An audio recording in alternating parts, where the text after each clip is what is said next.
Mari kita sama-sama buka di dalam kitab Roma pasal yang ke-8 ayat yang ke-28. Saya minta anak saya Agnes Sipayung untuk membantu membacakan ayat-ayat yang kita baca sore hari ini. Roma 8 ayat yang ke-28.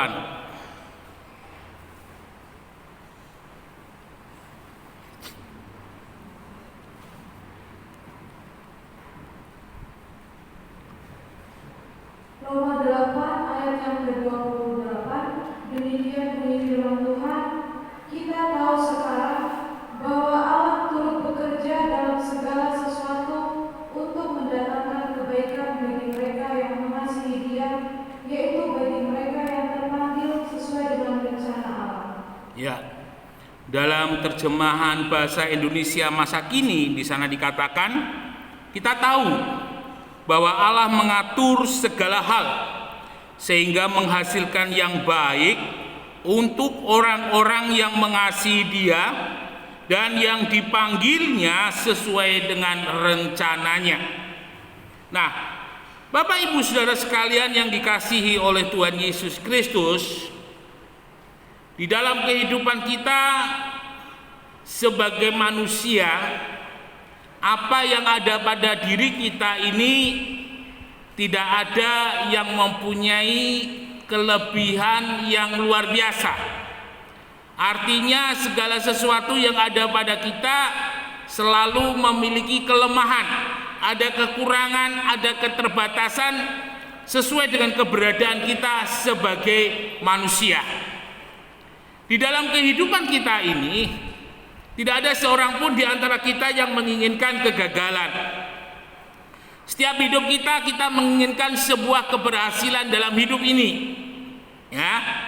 Karena sebuah keberhasilan atau kesuksesan itu sedikit banyak akan membawa sejahtera di dalam kehidupan kita. Ya.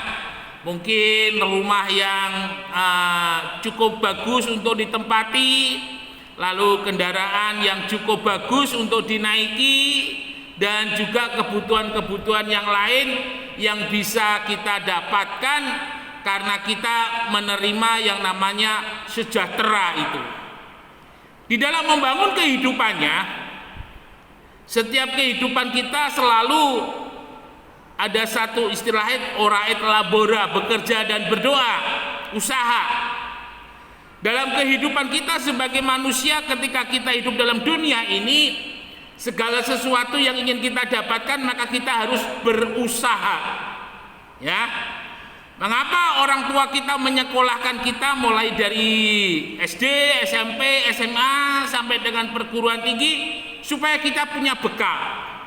Bekal yang akan membekali di dalam kehidupan kita jika kita sudah dewasa nanti, kita akan mendapatkan pekerjaan yang baik. Tetapi ternyata tidak selamanya bahwa pendidikan yang baik itu akan menjamin juga kehidupan yang baik. Ya, karena saya pernah mengenal seseorang mulai dari SD, SMP sampai SMA selalu ranking. Ya, tetapi kenyataannya setelah berumah tangga, ilmunya, kepandaiannya sama sekali tidak tercermin dalam kehidupannya. Kehidupannya susah. Oleh karena apa? Oleh karena dia tidak mau berusaha, orangnya malas, kalau boleh saya bilang. Jadi percuma. Nah, Bapak Ibu yang dikasihi oleh Tuhan, dalam Roma 8 ayat yang ke-28 dituliskan satu ayat yang luar biasa. Bahwa di sana dikatakan, terjemahan bahasa Indonesia, terjemahan baru, Allah turut bekerja untuk mendatangkan kebaikan. Kalau terjemahan bahasa Indonesia masa kini, Allah mengatur segala hal. Dalam sebuah bisnis, maka di sana ada bagian produksi, lalu kemudian ada bagian marketing, lalu kemudian ada bagian keamanan, lalu ada bagian humas dan bagian-bagian yang lainnya. Jika dikatakan Allah turut bekerja dalam segala hal, Allah mengatur segala hal untuk kebaikan kita, maka ketika kita bekerja bersama-sama dengan Tuhan, bagian-bagian yang menjadi penyokong keberhasilan dalam hidup ini, ya, Allah ada di sana. Karena sebuah bangunan rumah itu dia akan kuat kalau tiang penyangganya itu banyak. Nah, saudara yang dikasihi oleh Tuhan, ketika dalam kehidupan kita membangun, Allah menjadi tiang. Allah menjadi tiang promosi kita, Allah menjadi tiang produksi kita, Allah menjadi tiang marketing kita. Maka artinya di dalam kehidupan kita untuk meraih sukses itu ditopang semuanya oleh Tuhan. Dan pasti kalau Tuhan yang menopang, keberhasilan akan menjadi milik kita. Saya terkesan dengan apa yang dialami oleh Ishak ketika Ishak berada di Gerar. Seperti kita tahu bahwa ketika Ishak berada di Gerar, yang dituliskan di dalam kitab Kejadian, dalam posisi dalam keadaan Gerar sedang kering, ya, Gerar sedang kering, dan yang alami tidak hanya Ishak tetapi semua orang yang ada di Gerar, semua petani, semua pengusaha yang ada di Gerar termasuk Ishak mengalami kekeringan. Dan sesuatu hal yang wajar, masing-masing orang mencoba untuk berusaha bagaimana dia bisa tetap eksis di tengah-tengah kekeringan, di tengah-tengah kesusahan yang terjadi di Gerar. Nah, yang menarik Bapak Ibu Saudara sekalian, Ishak sebagai hambanya Allah, Ishak sebagai umatnya Allah, ya, meskipun di sana hanya terjadi sebuah dialog singkat yang dituliskan di dalam firman Allah, bahwa Tuhan Allah menyatakan diri kepada Ishak dan berfirman, jangan pergi ke Mesir, tetap tinggal di Gerar, aku akan memberkati kamu. Ini satu hal yang menarik Bapak Ibu Saudara. Artinya Allah tidak membiarkan di dalam kehidupan Ishak menghadapi masalah dan persoalannya di Gerar sendiri, ya, dengan Allah mengatakan, aku akan menyertai, bukan memberkati ya, dikatakan di sana, aku akan menyertai, bahwa artinya dalam segala hal supaya Ishak tetap berhasil, tetap eksis di Gerar, Allah turut bekerja di sana. Ya, ini satu hal yang luar biasa, bahwa untuk menolong Ishak di Gerar, Allah tidak tiba-tiba menumbuhkan tanaman itu di atas tanah. Allah tidak tiba-tiba mengirimkan kekayaan turun dari langit, tetapi yang Allah nyatakan di sini adalah Allah memberkati dalam kehidupan Ishak.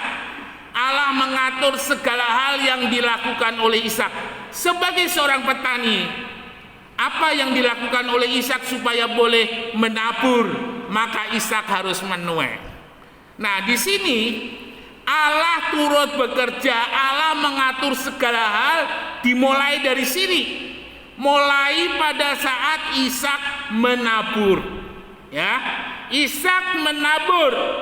Allah turut di sana, Allah mengatur di sana. Bapak Ibu yang dikasihi oleh Tuhan, menaburnya Ishak ketika di Gerar bukan menabur dengan mudah. Tetapi ketika di Gerar, Ishak menabur dengan sulit. Ishak menabur dengan sukar. Ya, karena tanah yang tandus, tanah yang kering itu tetap harus mengalami proses. Karena ketika benih itu hanya dilempar di tanah yang masih keras, benih itu tidak masuk ke dalam tanah. Dan ketika benih itu tidak masuk ke dalam tanah, artinya sewaktu-waktu benih itu bisa ditiup angin, sewaktu-waktu benih itu bisa dipatuk oleh burung, sehingga benih itu harus jatuh ke dalam tanah dan tanah itu harus diolah dulu. Bapak Ibu yang dikasihi oleh Tuhan, hidup orang percaya untuk berhasil, hidup orang percaya untuk diberkati adalah sebuah proses. Ya, firman Allah selalu mengajar pentingnya proses di dalam keberhasilan seseorang. Nah, Ishak ketika dia sebelum mendapatkan tuaian 100 kali lipat, Ishak harus menjalani proses lebih dahulu. Dia olah tanah, dia tabur, benihnya masuk ke dalam tanah. Ada urusan yang dikerjakan oleh Ishak, Ada kerjaan yang dilakukan oleh Ishak, selanjutnya Tuhan yang melakukan. Benih itu tidak dibiarkan mati di dalam tanah yang tandus. Benih itu tidak dibiarkan mati oleh Tuhan di dalam tanah yang tidak ada air. Karena Tuhan berfirman, aku akan menyertai engkau, Allah mengatur segala hal. Maka dari sana dimulailah peran Allah yang mempunyai kuasa untuk menghidupkan dan mematikan. Ya, benih itu ditumbuhkan oleh Tuhan.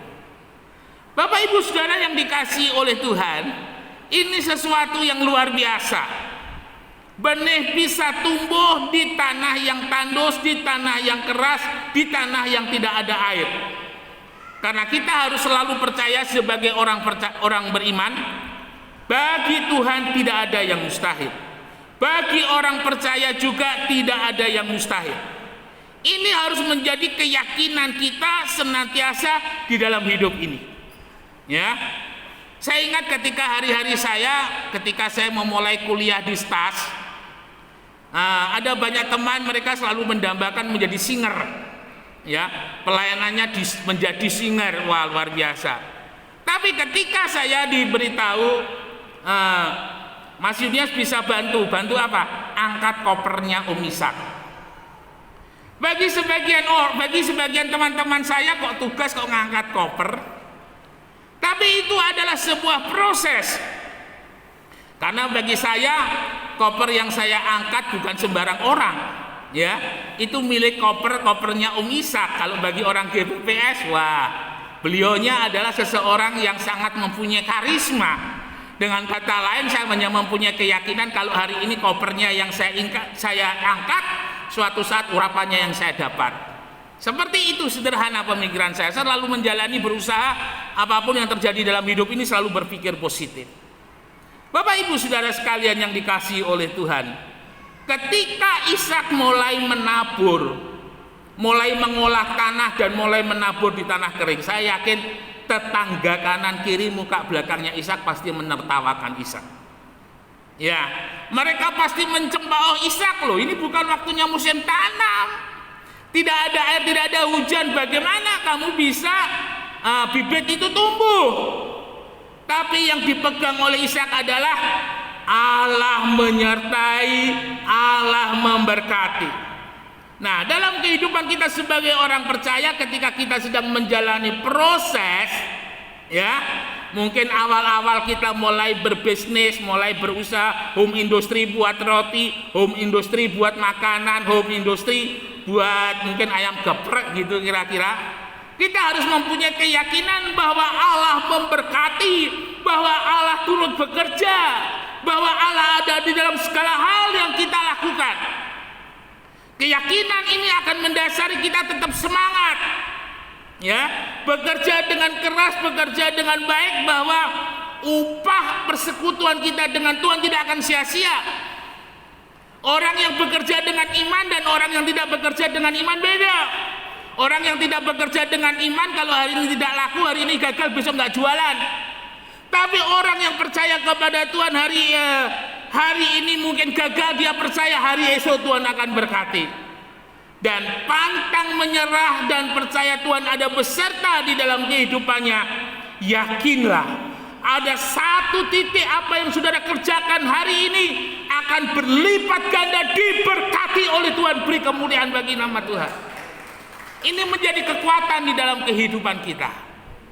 Orang-orang ketika digerar mencemooh Ishak, Ishak tidak menjadi lemah. Ishak tidak menjadi takut. Ishak hanya percaya bahwa Allah turut bekerja untuk kehidupannya. Dan apa yang terjadi ketika benih itu ditanam, ketika benih itu mulai tumbuh, dan ketika gandum itu mulai mengeluarkan bulir-bulir, dan ketika bulir-bulir itu dipanen, saudara lihat, semua orang digerar, tidak ada yang panen karena mereka tidak menabur. Tetapi Ishak yang menabur bersama-sama dengan Tuhan, dan Tuhan berkati taburannya. Firman Tuhan katakan Ishak menuai 100 kali lipat. Saudara bisa bayangkan, di tengah-tengah orang tidak ada yang menuai, sementara Ishak menuai. Sudah bisa bayangkan harga gandumnya Ishak itu melambung sangat tinggi. Orang Gerar bilang, aku tahu bahwa Allahmu menyertai kamu dan kamu sekarang menjadi lebih kaya daripada kami. Ini menjadi sebuah keyakinan yang penting di dalam hidup kita sebagai orang percaya.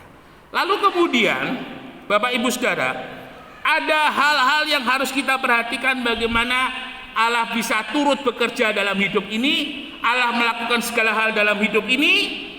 Yang pertama yang harus kita perhatikan adalah untuk orang-orang yang mengasihi Dia. Ya. Allah turut bekerja mendatangkan kebaikan bagi mereka yang mengasihi Dia. Yang pertama adalah mengasihi Tuhan. Bapak Ibu yang dikasihi oleh Tuhan, mengasihi, dia belum mengasihi sebelum kasih itu dinyatakan. Ya, dalam perbuatan. Jadi tidak hanya berupa berupa lisan gitu ya, I love you gitu aja, you love me, wo ini I wo begitu. Tapi harus dinyatakan sebagai orang yang mengasihi itu bagaimana? Ya, dinyatakan dengan perbuatan. Lalu kemudian yang kedua, orang yang mengasihi itu adalah rela berkorban. Lalu yang ketiga, mengasihi itu juga berarti setia. Ya, setia kepada pasangannya. Bapak Ibu Saudara yang dikasihi oleh Tuhan, mengasihi Tuhan tidak hanya kita ucapkan, ku mau cinta Yesus selamanya. Ku mau cinta Yesus selamanya. Ya. Apakah kita tetap mengasihi Tuhan? Ketika kita harus memilih, kita mengasihi Tuhan, kita melayani Tuhan, kita mengutamakan Tuhan dengan kepentingan yang lain. Bapak Ibu yang dikasihi oleh Tuhan, Yesus ketika berada di bukit pencobaan, itu ada di Yeriko, bukit pencobaan itu, satu hal yang ditunjukkan oleh iblis kepada Tuhan adalah lihat. Maksudnya Yesus disuruh melihat kekayaan dunia. Dan iblis mengatakan, aku akan memberikan semuanya asalkan kamu menyembah kepadaku. Kekayaan seringkali, rezeki seringkali menjadi penghalang seseorang untuk mengasihi Tuhan. Ketika dia harus memilih antara dia tetap meneruskan jobnya, meneruskan pekerjaannya, ya, meskipun pekerjaannya itu bisa ditunda, tetapi seringkali jujur kita mengatakan kita lebih mengasihi yang lain daripada Tuhan. Kita lebih mengasihi hobi, kita lebih mengasihi kumpulan goes kita, ya, kumpulan sosialita kita, kumpulan-kumpulan yang lain daripada kita mengasihi Tuhan. Jujur kita harus mengatakan, saudara yang dikasihi oleh Tuhan Yesus, seorang yang mengasihi maka kekasihnya itu tidak akan mau dinomorduakan. Ketika kita mengasihi Tuhan maka Tuhan tidak mau dinomorduakan yang lain. Tuhan mau selalu menjadi yang pertama dan yang terutama di dalam hidup ini. Tuhan mau bahwa kita harus melakukan sesuatu yang lebih daripada yang lain untuk Tuhan. Ini sulit. Ketika hari Jumat yang lalu, saya ada dua pilihan pelayanan sebenarnya sepulang dari Bandung.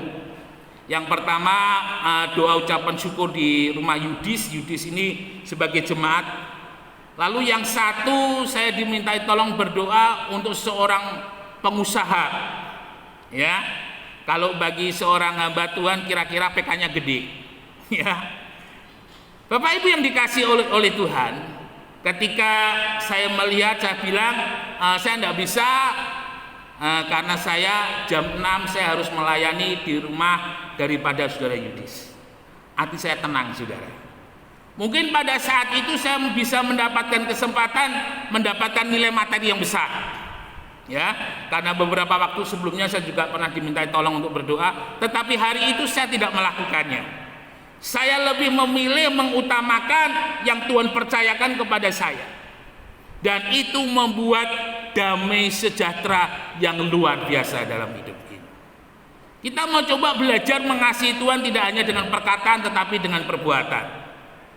Ya, ketika kita beribadah, ketika kita melayani, apakah kita fokus ke sana? Ataukah kita beribadah melayani hanya sebagai sebuah sambilan? Ketika kita bisa menjadikan Tuhan, mengasihi Tuhan sebagai yang pertama dan sebagai yang terutama, berkatnya Tuhan itu luar biasa, saudara, dalam hidup ini. Ya, saya merasakan dan saya meyakini hal itu setiap saat ketika saya berusaha untuk hidup lebih menyenangkan Tuhan. Istilahnya ada harga yang berani saya bayar untuk saya lebih mengasihi Tuhan. Tuhan lebih lagi akan memperhatikan dalam hidup ini. Lalu yang kedua, berkorban. Ya, seringkali berkorban itu apa? Ada sesuatu yang sakit yang harus kita berikan kepada Tuhan, sesuatu yang harus kita kasih tetapi kita lepas untuk Tuhan. Seperti halnya ketika Abraham mempersembahkan Ishak, Tuhan melihat, wah, imannya Abraham, kasihnya Abraham itu tidak main-main, sehingga Tuhan memberkati Abraham pun juga begitu luar biasa. Sudahkah dalam hidup ini kita berkorban? Berkorban waktu, berkorban tenaga, berkorban pikiran untuk Tuhan. Ya, kita boleh mengatakan mengasihi Tuhan, tetapi tanpa korban semuanya tidak ada apa-apanya. Yang ketiga adalah setia. Setia ini adalah sebuah perbuatan yang kita lakukan secara terus-menerus. Saudara, ketika kita mengambil bagian sebagai seorang pelayan Tuhan, mungkin kita melihat kok tidak ada apa-apanya, ya, tidak ada hasil apa-apa. Ketika kita berdoa, kita juga melihat tidak ada hasil apa-apa. Nah, setia itu di sini. Ketika kita tidak mendapatkan apa yang kita inginkan, kita tetap terus lakukan. Fokus kita ketika kita melakukan itu bukan kita mau mendapatkan sesuatu dari Tuhan, tetapi kita mau menunjukkan bahwa kita setia kepada Tuhan. Pada waktunya, apa yang saudara lakukan itu ada upahnya. Ada waktunya apa yang saudara lakukan itu ada buahnya. Ada sesuatu yang saudara dapat daripada Tuhan. Dan itu lebih dari apa yang pernah kita berikan untuk Tuhan. Setia terus dalam melayani, setia terus sebagai orang percaya, setia terus beribadah di dalam persekutuanmu dengan Tuhan, jerih lelahmu tidak sia-sia. Sore hari ini, jika kita mau mengalami yang namanya Allah turut bekerja untuk mendatangkan kebaikan bagi kehidupan kita, biarlah kita mau mengasihi Tuhan. Tidak hanya mengasihi, tetapi juga mau berkorban. Tidak hanya berkorban, tetapi kita juga mau setia. Pada akhirnya, seperti halnya Ishak menuai 100 kali lipat, maka kita pun juga akan menuai 100 kali lipat. Immanuel, Tuhan Yesus memberkati, beri kemuliaan bagi nama Tuhan. Mari kita sama-sama bangkit berdiri, kita naikkan ucapan syukur di hadapan Tuhan. Aku mau cinta Yesus selamanya. BL Singer untuk membantu menaikkan pujian.